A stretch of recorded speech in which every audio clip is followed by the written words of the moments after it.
side of that suffering, you're able to find something that is redemptive and healing. So that's just a little bit of what we teach. Some of you probably have seen this phrase, which is another phrase from those medieval manuscripts, Bos Hana. It really talks about having a happy death, Bos Hana. May you not see death as a curse, but as something that is potentially redemptive and healing for you.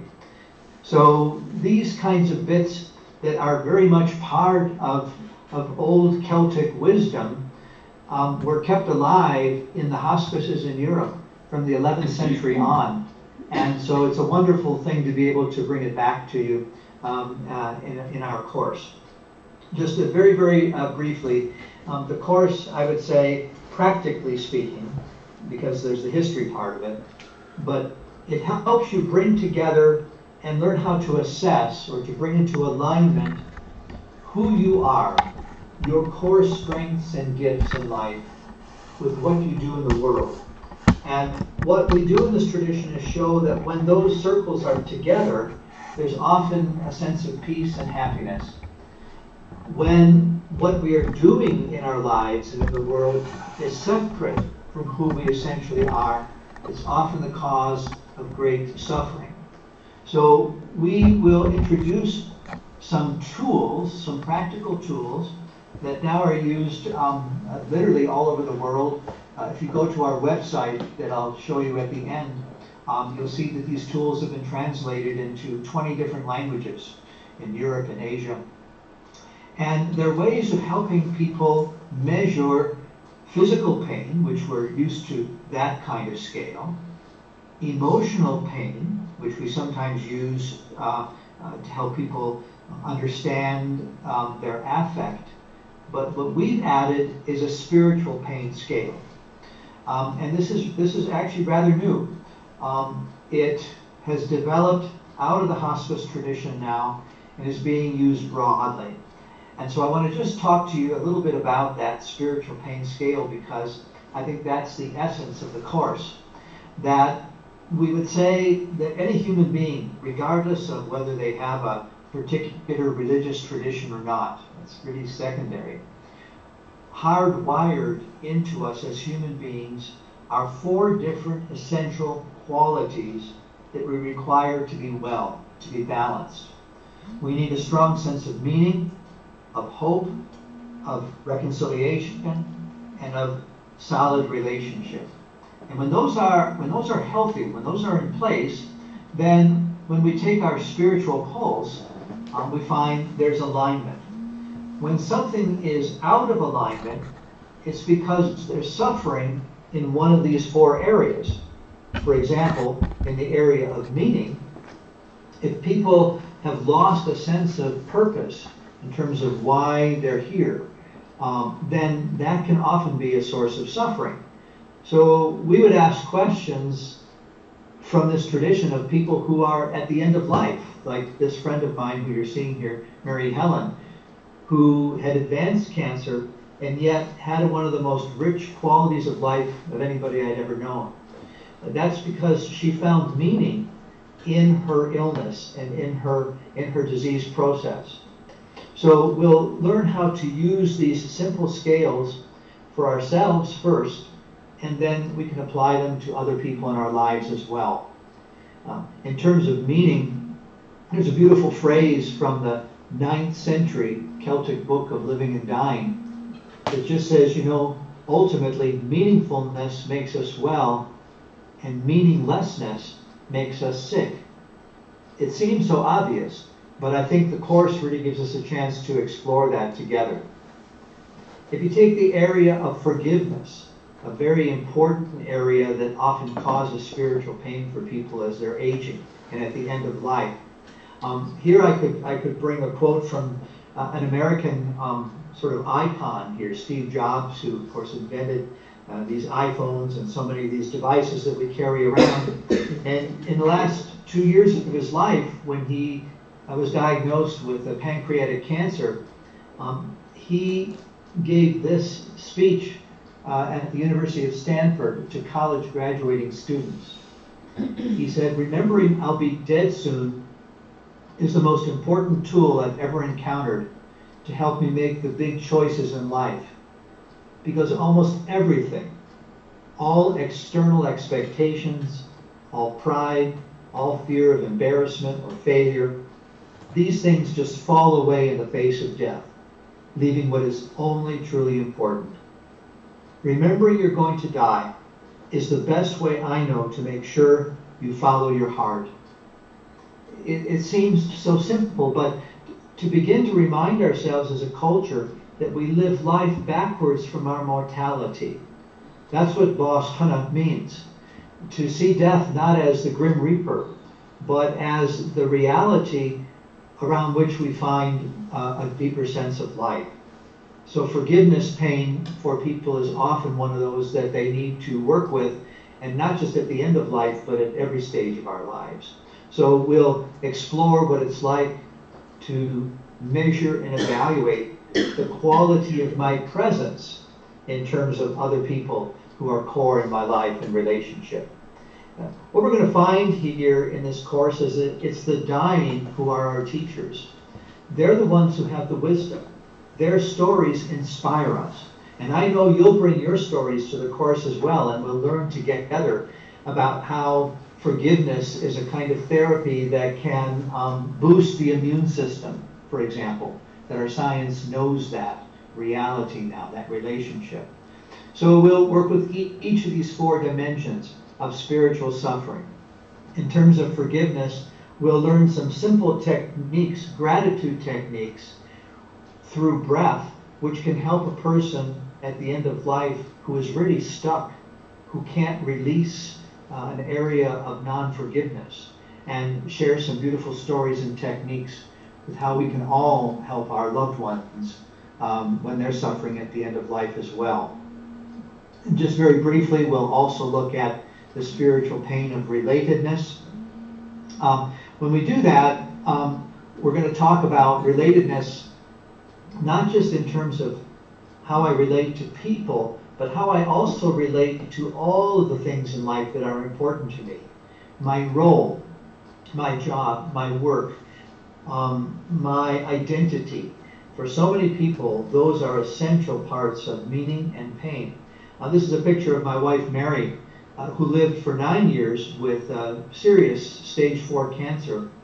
And people who knew her just in some ways couldn't believe that she had cancer, because she continually found a sense that cancer was not robbing her of life, it was giving her added reason to live life with greater meaning. So while she couldn't be cured of her cancer, she was cured at deeper levels and healed at deeper levels of soul. One of our other core teachers in our course is Dr. Michael Carney from Cork, who was the medical director there at Our Lady's Hospice for some time.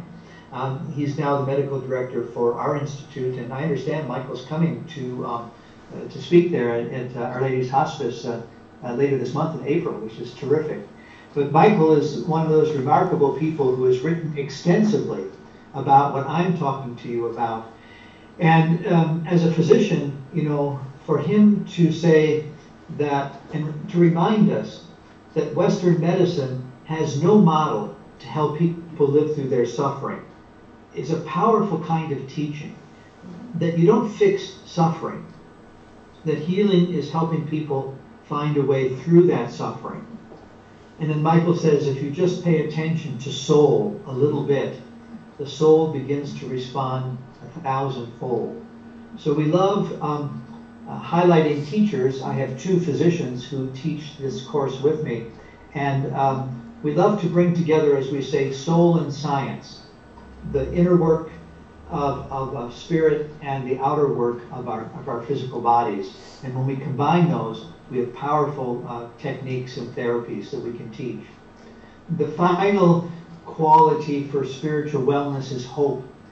We know that hopelessness is the most serious spiritual pain. When people really don't have any sense of future at all, often that's, we say, the terminal illness of the soul. And so we'll want to explore that together, that to deny death is ultimately to shrink away from what gives life meaning in the second half of life. So we'll talk about the struggle in our culture of facing death more squarely and with less fear, and to see death as the great teacher.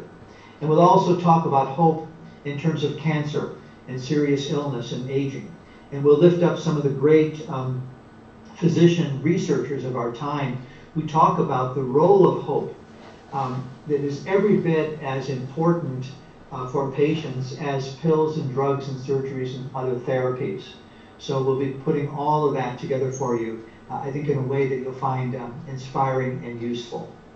So to end, I just want to say that for these many years we've been coming to Ireland offering 3 different kinds of courses. And so I'll just end here and then pass it back over to Colin and to Patricia. So the course I'm talking to you about specifically now is the Sacred Art of Living and Dying workshop series. And we hope to begin that series in June, on the 13th and 14th of June. It is a standalone workshop. There are other workshops that follow it, but right now we just would like to begin a new class and see if this is something that a new group of people in Ireland would like to explore together. As Patricia mentioned, you'll be not only coming together for a 2-day intensive workshop, you'll also be working in circles of trust, in small groups of fellow participants who, over the course of several months, you'll meet once a month for a couple of hours, and we'll have a complete script for you there, great discussion guide, inspiring videos to watch, and so forth. And this is really the international work of Dr. Parker Palmer that we get to bring to you as well. The other course that we do bring to Ireland is a course on the Enneagram, the sacred psychology of the Enneagram. We'll actually be offering this course later in the autumn of 2017. And if you haven't heard of the Enneagram, or if you don't know much about it, this is a wonderful tool that we use that complements our other courses. It's not a required course, but many people find it very enjoyable to learn through self-knowledge about themselves. It's a beautiful interspiritual tradition. It has roots in all of the major world spiritual traditions. So people from every path can access it. And what they do is learn how they basically in life tend to associate with one of 9 categories or styles of being in the world. And when you know that, it gives you a great edge in working better in relationships in your family and with your colleagues at work and so forth. So we love teaching the Enneagram, and we've been doing it for a few years now at Our Lady's Hospice as well. And the final program that we are in the middle of doing at Our Lady's Hospice is called the Anam Cara Project. This is the sequel to the Sacred Art of Living and Dying. And this is really the work of John O'Donoghue. So John and Mary and I created this program 10 years ago to bring back into modern culture, across the world really, that beautiful Celtic term, Anam Cara, soul friendship. And not only is it a beautiful term, it's a beautiful sounding term, but the roots of its history are just remarkable. So we are so looking forward to sharing this Anam Cara healing tradition with people, especially in Ireland and Scotland and in the Celtic lands, because it's part of your heritage. And John's teaching will be very essential in that. During the Anam Cara program, you'll eventually choose one of many tracks that you'd like to specialize in. So even if you're not a professional carer, as a family member, you might enjoy pursuing one of these tracks, and we'll teach you all about that as we go through the program as well. One of our teachers in the Anam Cara program from Scotland, from Iona, Sister Fiona Tulloch, does a wonderful job leading people through the Celtic seasons and festivals of Samhain and Bealtaine and Lughnasadh and Samhain and so forth, and the meaning of those for today. for today's contemporary spirituality. So even if you know all about Bridget's Day, perhaps there will be so much more you'll learn about it through this program as well. So that's where I'm going to lead it. I'm just going to lead with this quote from John O'Donoghue on the screen here. John would always like to challenge us that if there's something inside of you, as I was talking here, that has a little bit of interest, if you see a little energy in yourself around these topics, then we really invite you to consider coming and joining us in June. We would love to grow the Anam Cara community in Ireland, and it would be my privilege to come back and be part of that for you. So I think that's it, Colin and Patricia, from my end. Thank you very much, Richard. That's great.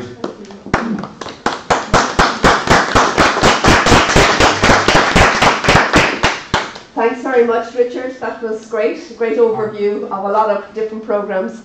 So we're 1, 2, 3, 4, 5. We're 8 people here, and some more online. I don't know how many are actually online. And I know the online people can't ask questions, but the people who are here can. So before we let you go, Richard, maybe I'll just open it to the floor if anybody has any questions for Richard or for me or any of us. Anything that strikes you. Maybe just the content of the 2-day workshop, you said it was quite intensive. Yeah. So just the content of the 2-day workshop in June, Richard, maybe you just give a brief overview there. So when I talked about those 4 dimensions of spiritual wellness, hope and meaning and forgiveness and relatedness, I would say that would be the primary content. So there would be a half day studying each one of those 4 dimensions. And we would study it by bringing you history, some great tools from great wisdom spiritual traditions, but also we really work together and we get an opportunity to try on those best practices and tools before we would share them with others. So I would say that program in June would introduce you to our primary tool, which is how to diagnose and assess and respond to spiritual suffering in yourself and in people around you in your life. Okay. Anything else? I mean, you would be getting a manual, something like this. So there's one manual for each of the 4 units. So that would have all the slides in it and a lot of practices as well at the back that you would then be using in your circles of trust.